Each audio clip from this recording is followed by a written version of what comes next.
This morning in my devotion time, I was reading out of Jesus Calling by Sarah Young, and the first line really jumped out at me. It said, "Anxiety is a result of envisioning a future without me." How many times do we get nervous or anxious about the future? And once you look back, you realize that whenever we envisioned that future, it was always without the Lord's presence there. And so many times we can get, especially with this election coming up, we can get really anxious about the future. I know I have told my husband, and in my own, prayer time, I've just been saying, Lord, what does the future hold for this nation? And every time that I go to him and I remember that he is already there.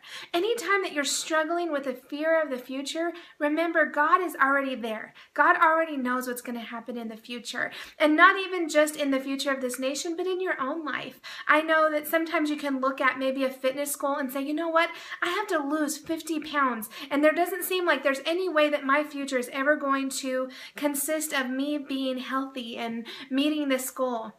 But remember that he's already there. And remember that anytime that you are working towards a goal, that whenever you're bringing the Lord into your health, he is going to really just make all of your efforts expounded, and you're going to be able to see results that you wouldn't see if you weren't going into that journey without him. And another application of this came to me, and I just thought, in my family or in my business, I look at this and I have goals for my children. I want to see them serving the Lord, and I want to see my business prosper and grow.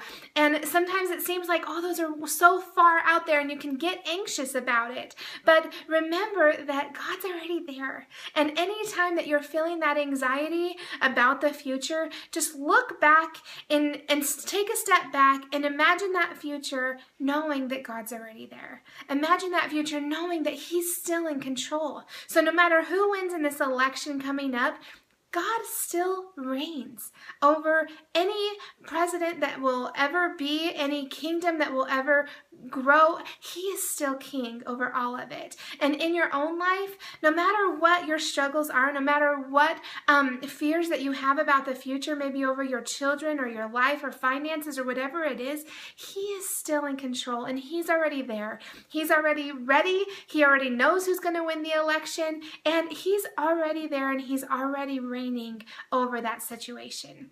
I hope that you guys all have a wonderful day. I hope this helped someone just like it brought peace to my heart this morning.